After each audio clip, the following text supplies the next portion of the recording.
Hi, friends. Welcome to Oak Ledge Finances. My name is Stephanie, and today I want to share with you how I manage the finances of our household of 8 on a single income living in New England.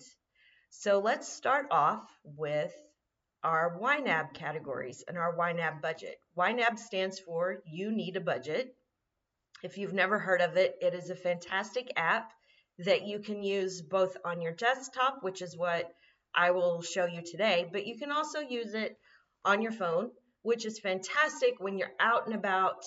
So for our first category group, I have next month with a little money bag. So this is as money comes in during the month, I just assign it to these categories. So we are a month ahead with our finances. So the money that I'm spending right now, when I went to Walmart yesterday and I bought groceries, the money that I spent was actually came in not yesterday, came in last month, and it just sits here in these categories waiting until March for us to spend. So you can see I'm actually in March, so you're not going to see the amounts for right now. I'll go into all of that at the end of the month when I reconcile everything and tidy it all up before we move into March. But for here, you see we have interest. This is we do have several savings accounts. So interest is from our savings accounts. We have a checking account that earns a tiny little bit of interest. Our credit card cash rewards, we get 2% back for everything that we charge on our credit card. Fetch, Ibotta, surveys, those random things that I cash out, and then just random money. So that's our next month holding. Then you can see our giving. I have it at the top because it's a priority for us. We want to make sure that we are giving and that it's not a last minute, oh, if we have money at the end of the month thing. For us, it's right at the top, right at the beginning, we prioritize it. So we have Fostering Hope, which is a really great organization that helps support foster parents and foster kids. We have a lot of friends who've done fostering, and they also work with adoptive parents. And then we also have Compassion International. I highly recommend them. They're a great organization that support families, children, and families in third world countries. And then spontaneous donation. Those are our giving categories. And then next I have our needs broken down into needs monthly, needs non-monthly, needs bits and bobs. So these are our, what some people would call fixed expenses. These are truly our needs. This is what we require to keep our household running. Groceries, that's pretty standard. Household toiletries, so I break things out. I have groceries, which is just food, actually what we're eating, bread, milk, cheese, that kind of stuff. And then I have household / toiletries, so toilet paper, paper towels, paper plates, shampoo, body soap, that kind of stuff comes out of household toiletries. And I found it much easier when I split it out that way, so I don't spend as much in the household and toiletries because I'm more aware of it. And then I wasn't spending food money. When I do it this way, I don't spend food money on extra hair products and that sort of thing. Then we have gas. My husband and I own 2 vehicles. We have a truck and we have a small car. So gas, mortgage. I recently split our mortgage. I ended our escrow. So this line item currently is just the mortgage, the principal and interest. And I have you'll see the escrow things are now down here. Our electricity, propane. We do live out kind of in the country. We're out of town and we're on 5 acres. And so we use propane to heat our house with. It's heat, hot water, our stove, cook stove, and our clothes dryer. That all uses propane, which is not cheap, let me tell you, not cheap. And then our cell phones, my husband and I use Cricket for our cell phones, and we have a couple of kids who are also on our plan, but they reimburse us for their monthly amount. And then our internet is with Verizon, you can see there.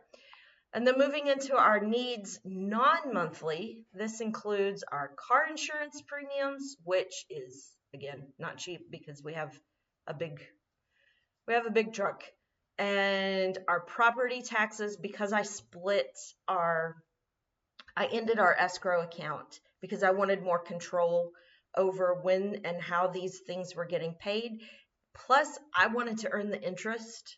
We have a high yield savings account that currently is paying 3.8%, and our escrow account was paying us, it was not worth the effort, frankly, for what they were paying us interest to hold on to our money before they paid the property taxes. So we've had this mortgage for over 9 years. We have enough equity in it that they agreed we could stop doing the escrow account and we could just take care of the property tax. And you can see here our homeowners insurance premium. We will take care of that. By the way, you can, or at least with my town, we were able to set up an auto pay for the property tax, and once a quarter it'll just automatically come out of the checking account. I don't even have to do anything for it other than the paper I had to sign and drop off. So it basically works like the escrow account, but I get the interest from it sitting in my savings account. All right, then we have fire tax because our town is very weird, and our property taxes don't pay for the fire tax. I don't understand it. It just is what it is. We pay a separate tax for fire services, the firefighters, if we have to call to put out a fire. And then we have a cell phone with track phone. It's a prepaid phone that stays at our house. We don't have a landline anymore. We got rid of that a long time ago. But we do have kids who, our youngest are 9 and 11. They don't have their own phones. So we have a cell phone that stays at the house. And that's what this is. And then I have a mortgage payoff because that's one of our goals. That's one of our goals for the next few years is to pay off our mortgage early.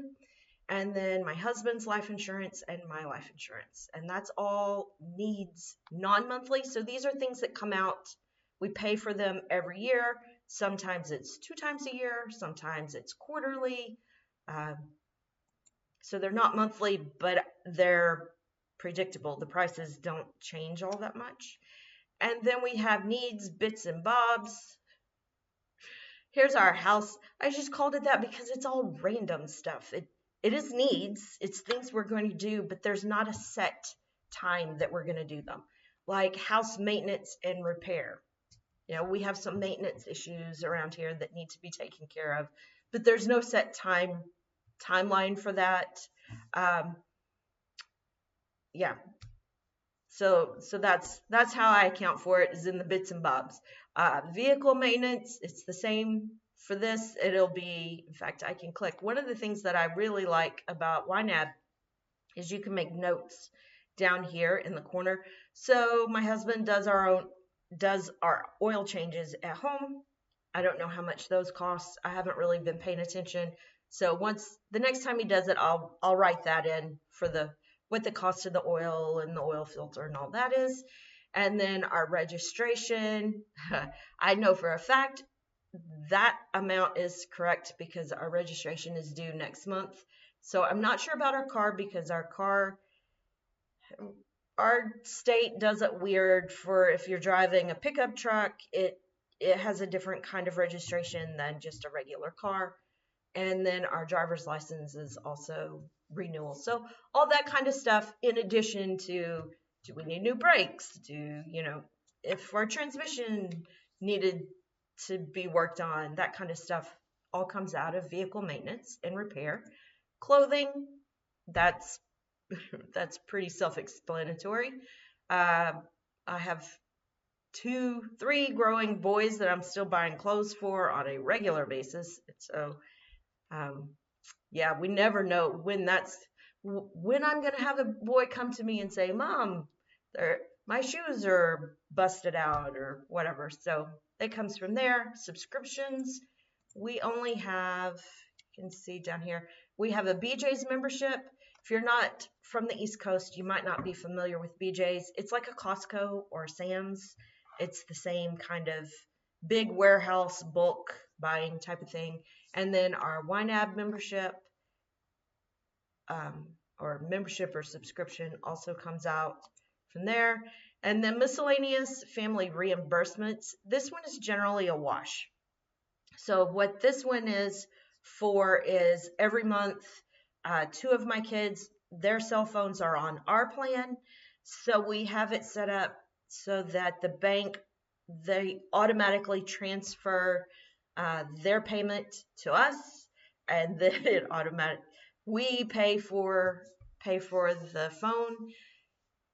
Sometimes we'll be at the store and my younger boys won't have any money with them, but they'll ask to buy a toy, and so when we get home they'll give me their cash for their toy. So it would come through this. It's just a way of accounting for it. And then our HSA reimbursements.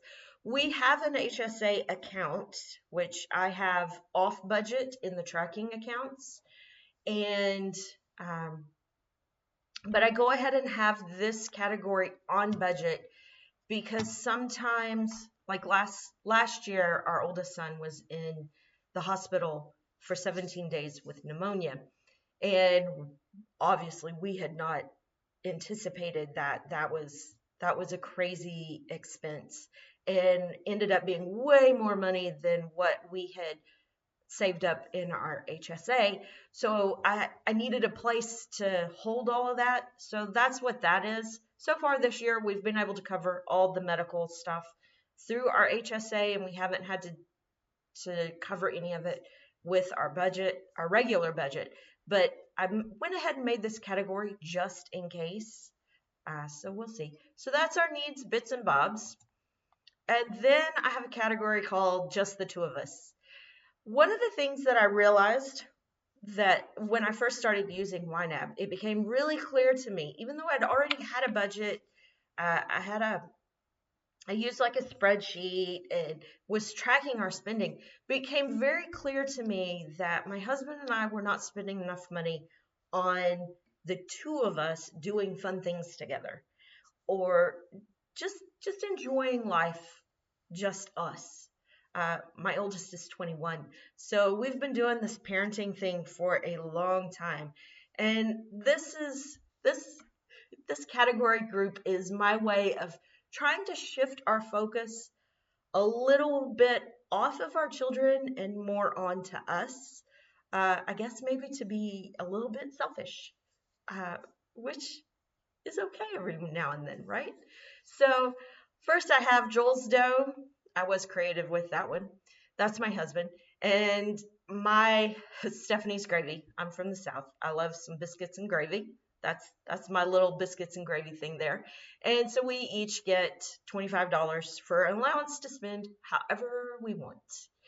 And then I have Fun Together. So this is like date night. But our dates aren't, I mean, we are so far in the messy middle of life. We're not really going out all that often, just the 2 of us, as far as just going out to eat has kind of lost its appeal. So I've named it Fun Together because this could be more of a, the 2 of us go to the movies. I wouldn't necessarily call it a date, but we are having fun together. Or if we were out hiking, because we enjoy hiking. So if we had a really hot, strenuous hike in the summertime, maybe we stop and pick up some ice cream, just the 2 of us. So stuff like that. Just anything that only the 2 of us are doing. It would include going out to eat, but anything that's just the two of us comes out of fun together. And then our anniversary is coming up in May. So I have a category just for our anniversary presents. And then Sweethearts Getaway. This is something we started doing about 4 years ago. Because now we have adult kids, so we can leave everybody at home and we can go away for a few days. I don't think we've been gone more than 4 or 5 days, and we haven't gone any further. Um, let's see, we've gone to Pennsylvania and Virginia, and we live in New England, so we're talking no more than a 10-hour drive. It's fairly close. I can get back in a day if I need to. So that's our Sweethearts Getaway, and that's has been a lot of fun. We really enjoy that, and I'm trying to plan what we're going to do for this year. All right, so then that moves into our homeschool group. We are homeschoolers. We've only homeschooled all 6 of my kids. I have 3 currently in the community college. 2 are going to transfer to a 4-year college this fall. So if anybody's interested in homeschooling, it is one of my favorite topics. So this is just our extracurriculars. My boys do Boy Scouts. Well, I can open this up and we can look. So we have our BSA. This is all of our Boy Scout stuff. And then HSN, that's our local support group, I guess is what you would call them. So let's see. And then curriculum, books, supplies, that's understandable. Adventure days and field trips, I do try to get us out and actually go do field trips. I call them adventure days. Last year we did Adventure Fridays, but this year 2 of my boys are taking classes on Fridays. So we can't do Fridays. And right now it's just so crazy cold and snow or raining, so we really haven't done much. But this is just to pay for a museum, or again, if we've been out exploring and we need a drink or we want some ice cream or something, it would pay for this.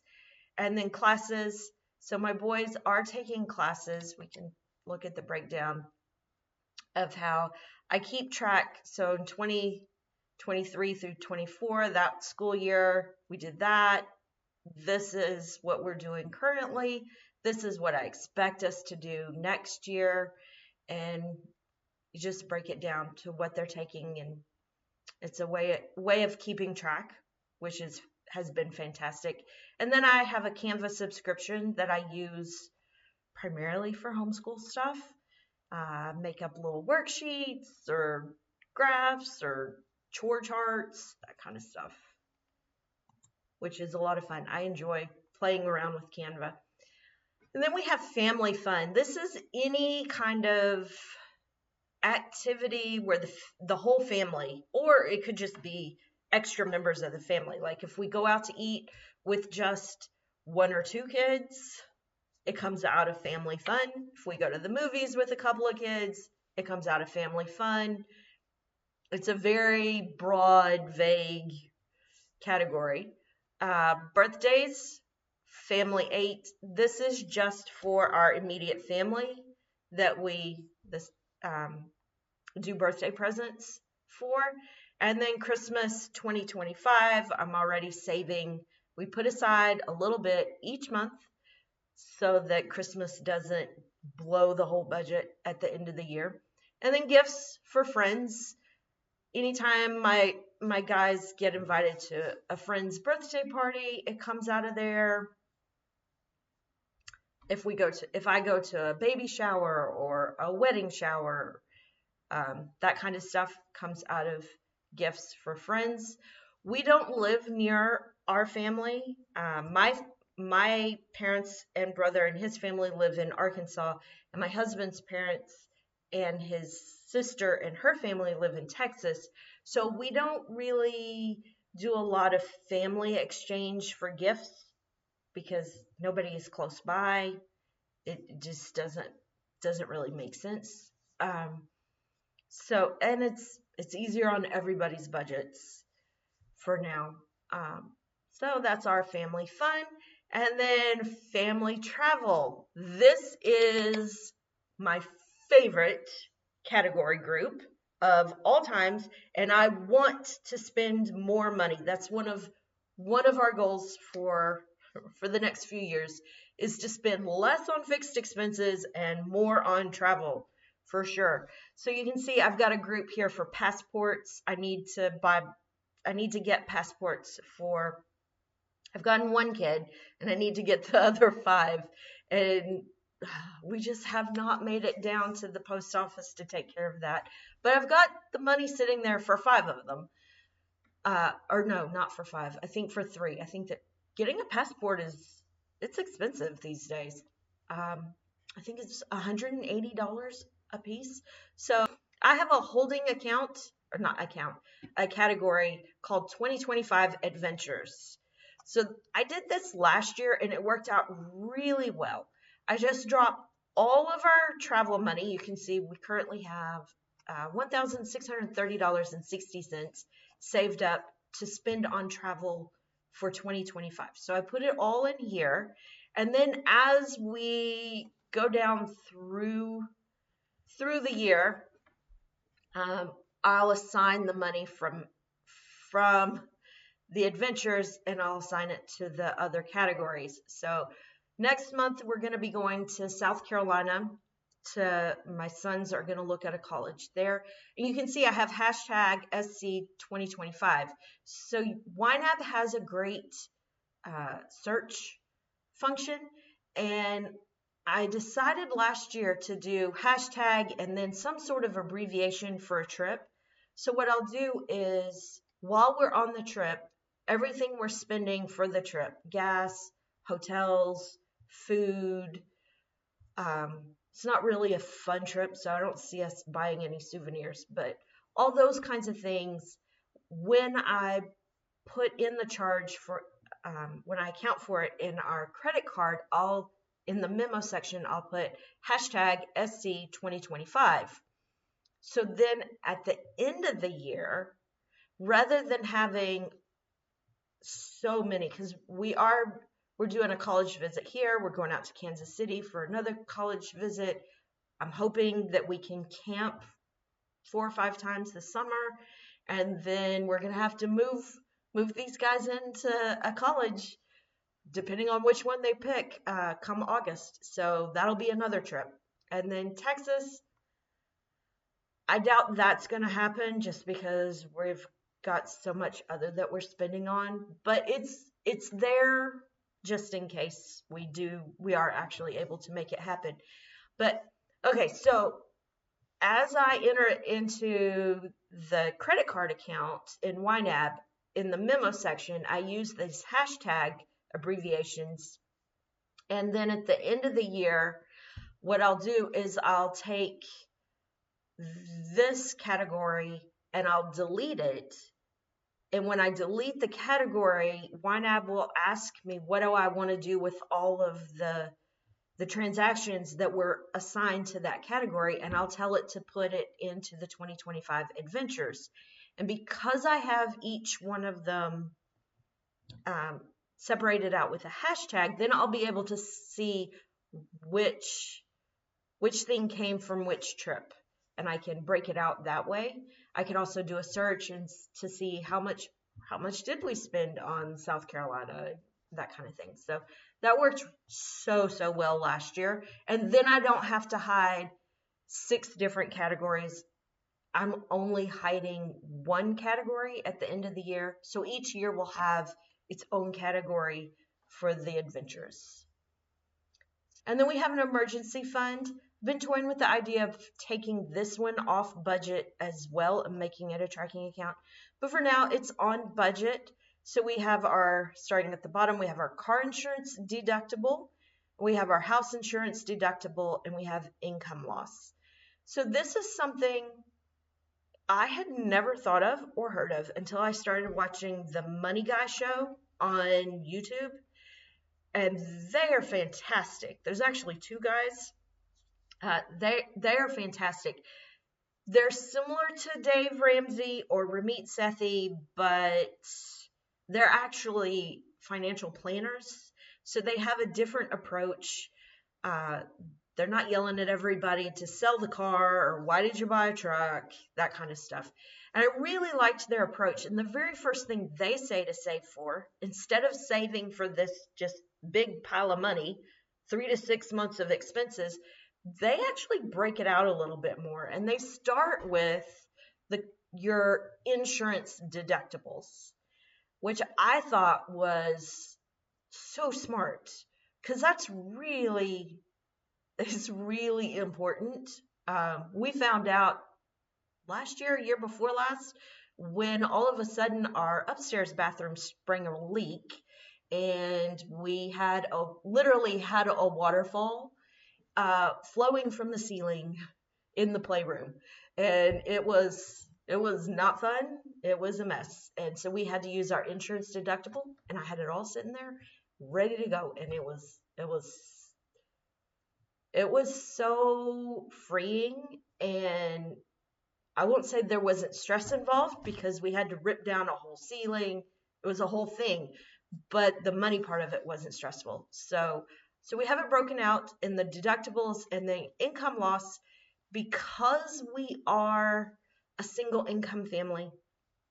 If my husband were to get laid off, or he could even just be in a car accident and in the hospital for a few weeks or longer, uh, we still need to eat. We still need to pay the mortgage. So this is also this is why I have the little target here, because it's one of our 2025 uh, goals is to increase our income loss category to beef up our savings, so to speak.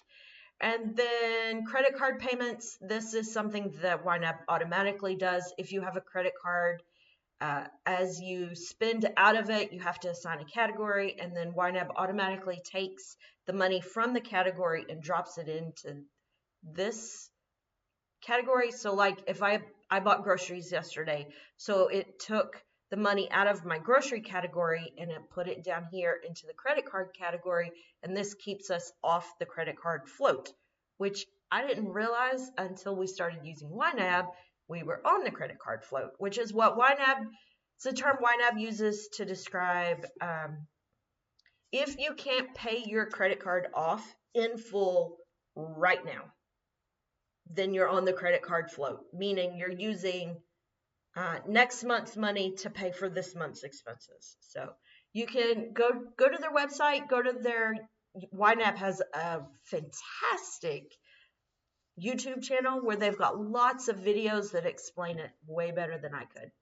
And then last are these two goals, or category groups. I don't actually spend out of these. These are just our goals for the next, I have 2026 up there, but for the next year or two, these are our goals. You can see we want to do some, my my husband might have knee surgery, he might not.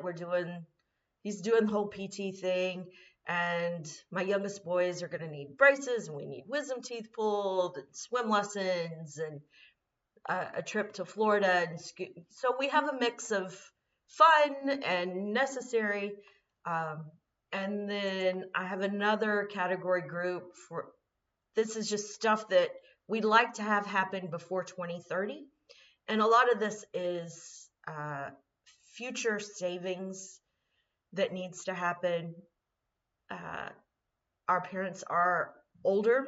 They're in their 70s, and they're currently in their 70s, but they're getting close to the 80s, and they do live across country. So we need to put away some money for when we need to make emergency trips to Arkansas or Texas, for, if something bad were to happen with their health. And then my husband has a new goal that he wants to go skydiving. I don't see the appeal, but it's on his bucket list, and he wants to do it with some of our kids. Some of our kids are like me, and they're like, no thanks, Dad. And then these are just other fun things, future things that we need to do. So those are our category groups and our categories, and that's how our budget works. And we have our targets that I've set and assign to every month. So if you have any questions, any comments, does your budget look like this? Does it look different? Do I have things on here that you hadn't thought of? Drop it down in the comments. I'd love to chat with you further about all of this.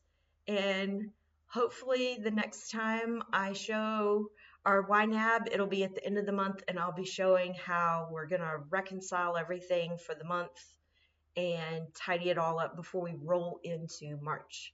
So thank you for making it all the way to the end, and I look forward to chatting with you in the comments. Bye.